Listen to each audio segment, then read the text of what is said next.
están ustedes? Muy buen día, un gusto de saludarlos. Casi 600.000 personas en Chile estamos en la cuarta edad. O sea, tienen más de 80 años. No, todavía yo no. Y más de 3,5 millones son personas mayores de 60, ahora sí.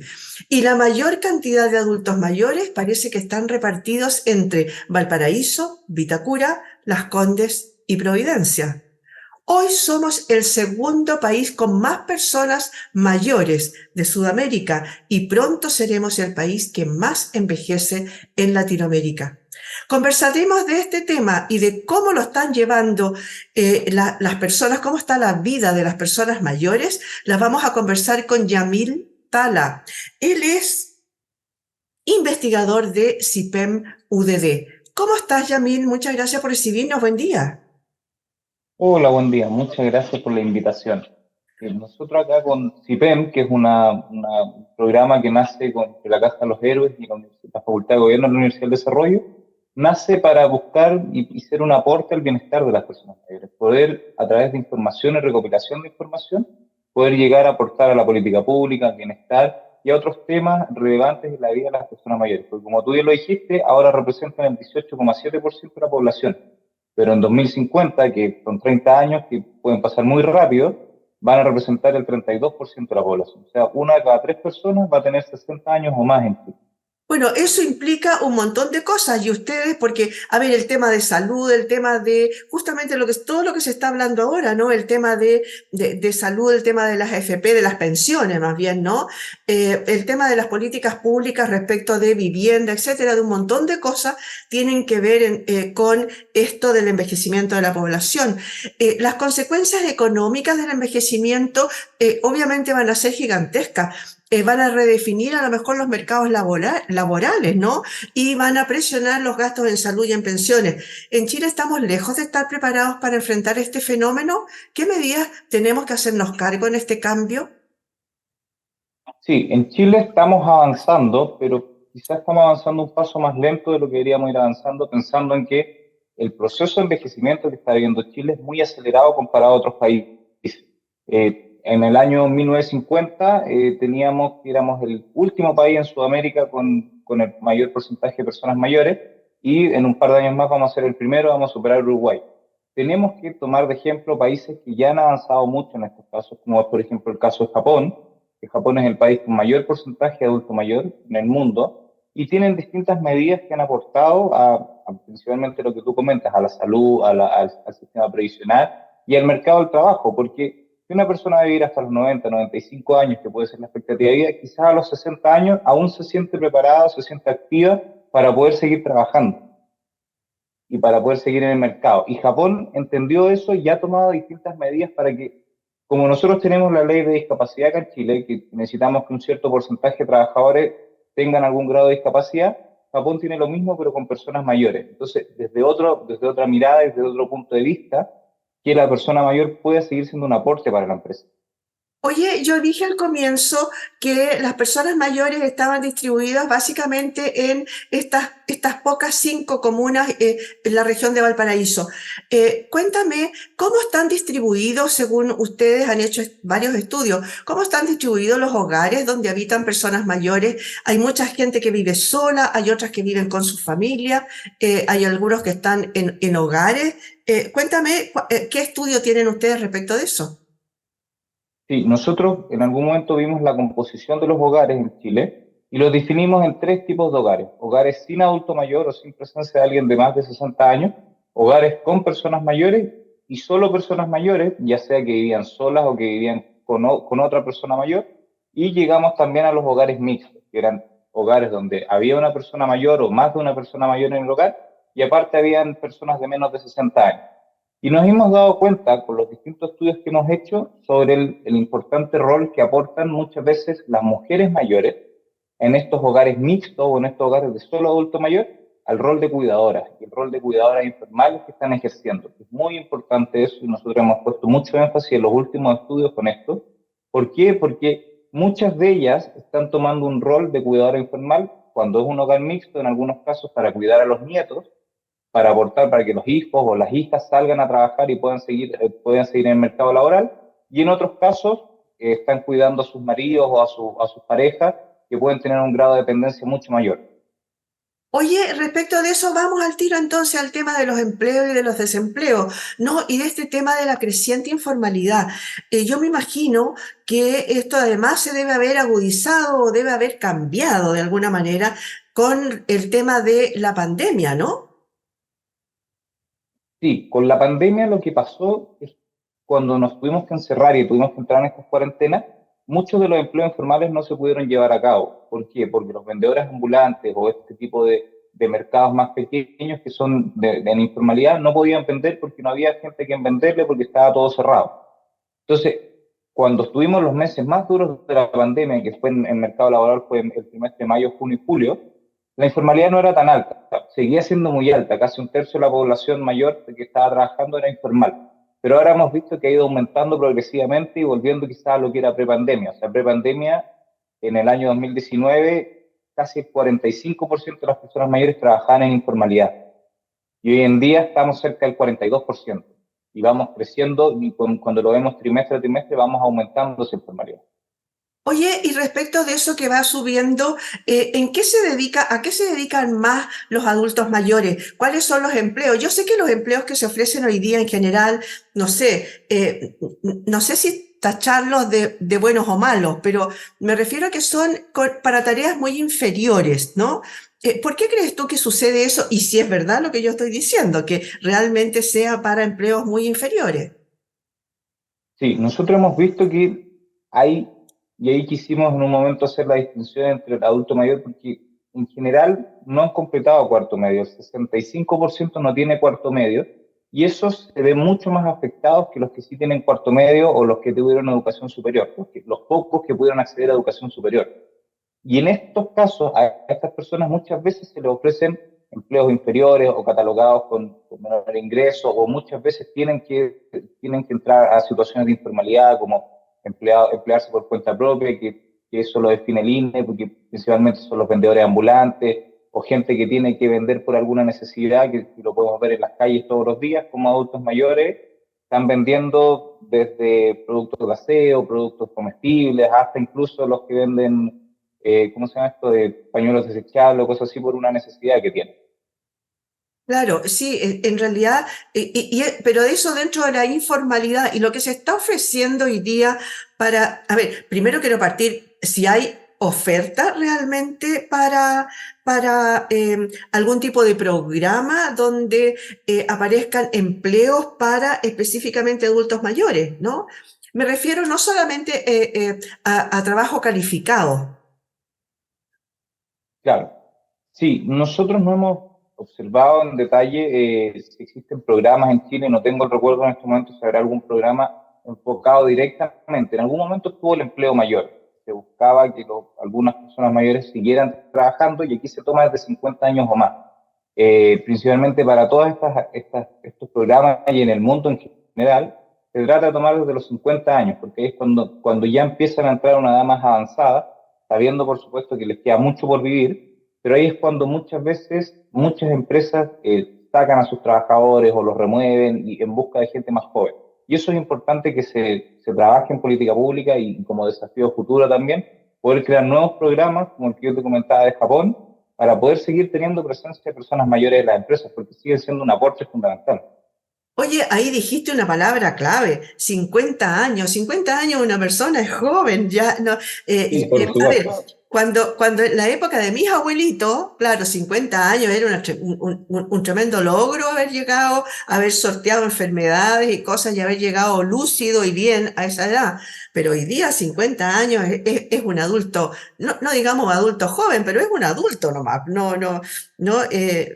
Muchos están empezando incluso nuevas vidas, etcétera. Y yo creo que ven con horror cuando a esa edad o cercano por ahí los despiden porque ya no logran tener empleo de nuevo. Una, porque a lo mejor tienen demasiada experiencia y creen que van a cobrar mucho y no tienen plata para pagarles lo que valen. Es la típica excusa que se dice, ¿no? No, yo no tengo plata para pagarte lo que tú vales, ¿no? Y por otro lado también está aquello de que de que tiene demasiada experiencia, las empresas empiezan a pedir gente más joven porque les pagan menos, pero hay que entrenarlas, etcétera. ¿Cómo ven ustedes eso para que pueda realmente cambiar y ver con otros ojos? Tú mencionaste el tema de Japón, ya te voy a preguntar por qué en Japón viven tanto igual que nosotros. Sí, nosotros creemos que primero hay que hacer un cambio de pensamiento en la sociedad, de entender de que, y aquí no quiero descalificar ni nada, pero cambiar ese estigma que se tiene de las personas mayores, de que es la persona que hay que mirarla, hay que apreciarla y sentar y escuchar su experiencia, pero tratar de cuidarla lo más posible. Son personas que siguen activas en la mayoría de los casos, son personas que siguen con capacidad de hacer muchas cosas y en la mayoría pueden hacer las cosas por sí solos. Primero hay que cambiar esa mirada que tiene la sociedad de las personas mayores, del abuelito o la abuelita que no puede salir y tenemos que cuidarlo y apapacharlo cerca y todo, porque son personas que siguen activas y tienen un rol muy activo en la sociedad y hay que incentivarlos a que sigan activos en la sociedad, porque de esa manera podemos reducir ciertas enfermedades congénitas que pueden tener, demencia senil, Alzheimer. Hay distintos estudios que afirman que las personas que siguen activas en la sociedad con hobbies, participando en distintas cosas, pueden reducir mucho problemas de demencia senil o deterioro cognitivo o incluso deterioro físico. El poder salir a caminar y caminar 30 minutos diarios es muy importante y se tiene que incentivar mucho. Oye, y el tema de Japón, veamos un poquito, ¿qué pasa con Japón? ¿Por qué ellos están mucho más avanzados, tienen una longevidad mucho mayor en el mundo? Son los primeros, dices tú, en el mundo. ¿Es un problema de raza? ¿Es un tema de idiosincrasia? ¿Es un tema de alimentación? ¿Es una aproximación más rápida y más segura, más eficiente a la salud? ¿Qué han visto ustedes ahí y qué políticas públicas de allá se podrían implementar acá en Chile? Sí, hay una diversidad de factores que hacen que Japón sea el país con mayor longevidad y con mayor porcentaje de personas mayores. Primero, ellos hace años llevan con una tasa de natalidad más baja. Chile ha tenido una baja constante en la tasa de natalidad. Hace 50 años atrás las mujeres tenían en promedio 5 hijos. Hoy en día tienen 2, incluso a veces menos de 2 hijos en promedio. Y eso genera de que la población mayor siga creciendo. Y eso Japón ya lo llevaba viviendo muchos años, que es lo que nos está empezando a pasar a nosotros. Y con cierta manera se podría llegar a corregir con la entrada de los migrantes, que son más jóvenes y pueden traer, y en general en todos los procesos migratorios, traen mayor cantidad de hijos promedio, y eso regula un poco más, pero aún así vamos a seguir este proceso de envejecimiento. Y Japón lleva este proceso de envejecimiento hace muchos años, y a través de distintas políticas públicas han entendido el rol importante que tienen las personas mayores, desde salud, sistemas previsionales, hasta lo que yo te comentaba del empleo, de que continuaran trabajando y entendiendo de que quizás para una persona de 70, 80 años quiere seguir trabajando, en el caso de que quiera seguir haciéndolo, pero trabajar 45, 50 horas semanales puede ser un poco agobiante para ellos.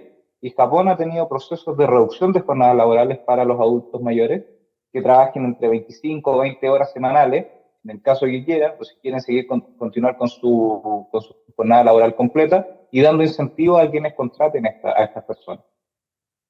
Oye, cuéntame, la esperanza de vida promedio de las personas mayores en Chile, ¿cuál es y cómo se compara con otros países de Latinoamérica? Porque, a ver, yo estuve mirando un poco, revisando un poco el tema y me llamó poderosamente la atención varias cositas. Cuéntame, según los estudios de ustedes. Sí, la población mayor en Chile tiene una esperanza de vida, en general las mujeres viven un poco más que los hombres. La esperanza de vida de las mujeres es aproximadamente 81 años, y puedo equivocarme un poco en la cifra, y la de los hombres llega aproximadamente a los 78, 79 años, pensando que esa es la esperanza de vida promedio que tienen. Hay Canadá, que en las regiones que nos supera, y Uruguay, pero el resto en general están con tasas o con esperanza de vida mucho más bajas o más bajas que Chile. Y Chile se espera que de aquí al 2050 superemos a todos estos países y tengamos la esperanza de vida más alta de la región completa de América. Oye, y respecto de eso, ¿cómo estamos con respecto a Latinoamérica? Porque yo pensaba, tú nombraste ahí a Uruguay y nombraste también, bueno, a Canadá, no siendo de Latinoamérica, pero países por acá, por el lado de América, digamos. Eh, ¿Cómo estamos con los vecinos, por ejemplo? Ellos viven mucho menos, tienen una esperanza de vida menor que nosotros. ¿Por qué nosotros tenemos mejor esperanza de vida? En general, dejando un poco los países de Centroamérica, en Sudamérica la esperanza de vida ha ido aumentando en todos los países Ya, de manera similar, con ya. algunos saltos más grandes como es Chile y Uruguay, que están aumentando fuertemente, y se debe principalmente a medidas de salud que existen en estos países, a las mejores condiciones de vida que pueden tener las personas en ambos países, a las mejores condiciones de vivienda, al acceso oportuno a la salud que puedan tener, aunque tengamos listas de esperas muy grandes. Aún así, se responde bien en temas de salud a las personas mayores. Siempre se puede mejorar y siempre hay un marco inmenso que podemos mejorar, por supuesto, pero aún así estamos mucho mejor que el resto de nuestros países vecinos.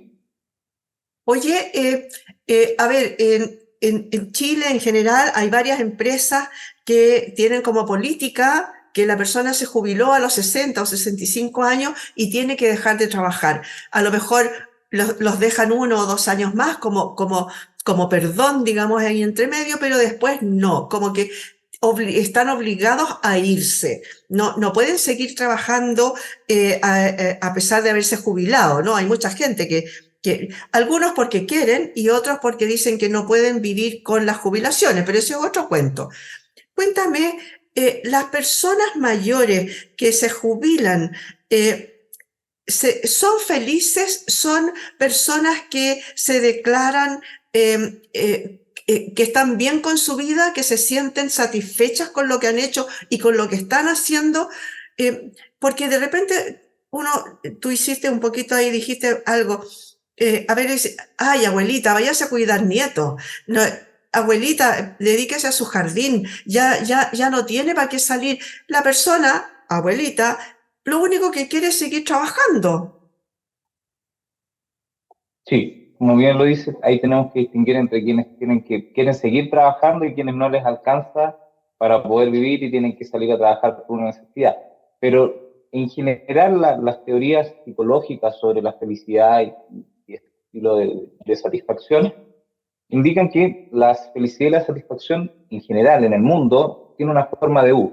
Los niños son muy felices porque no tienen preocupaciones, no tienen por qué preocuparse, y a medida que aumenta la edad, la felicidad va disminuyendo.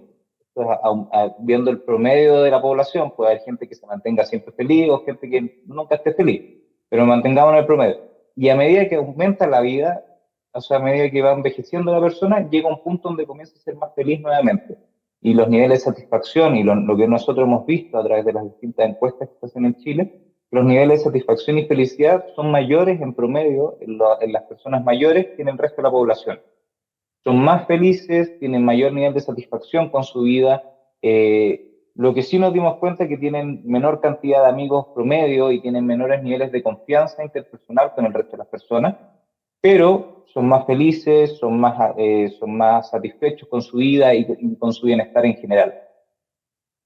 Oye, tú dices menos amigos en general, ¿no? Han disminuido mucho, a lo mejor, claro, se han ido quedando solos, a lo mejor estoy hablando ya de gente de mucha más mayor edad, pero se han ido quedando solos, no han cultivado lo suficiente sus amistades como para permanecer en el tiempo.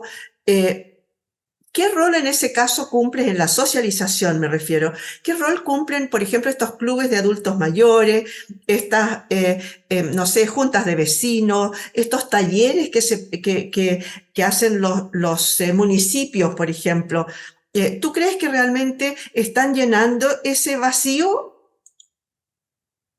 En muchos casos son un aporte muy significativo para las personas mayores. Hay algunos que están solos, completamente solos, y estos espacios de distensión de compartimento con otros de su mismo rango etario, con gente que piensa más o menos similar, o en algunos casos piensan distinto, pero les permite sentirse como iguales en un mismo círculo.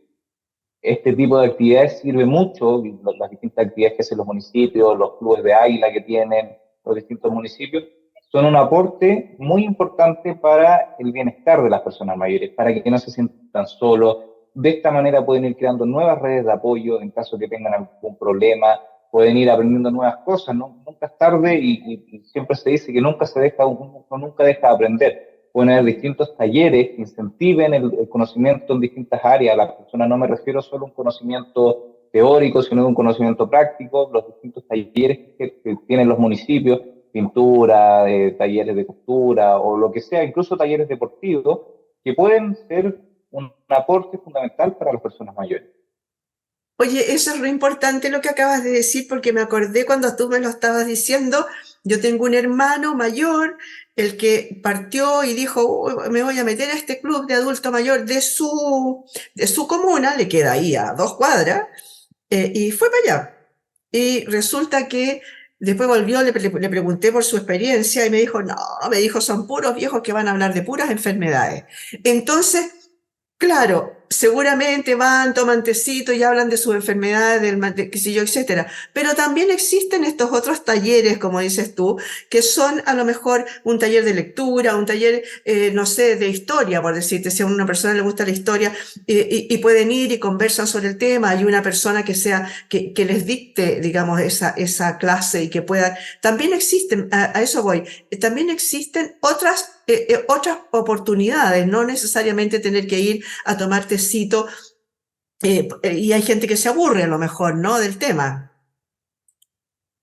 Sí, por eso es la importancia de poder tener una variedad dentro de una oferta un poquito amplia, siempre entendiendo que tengan que llenarse los cupos y todo, pero porque al igual que toda la población, cada uno tiene gustos distintos. Quizás hay mucha gente que le gusta ir a conversar y sentarse a tomar té, pero hay otros que se van a aburrir y no lo van a soportar y van a aguantar, como bien decía tu hermano, un día y no quiere volver a ir, pero quizás otro taller de conversación o un club de lectura o algo así, quizás va a ser mucho más significativo para él.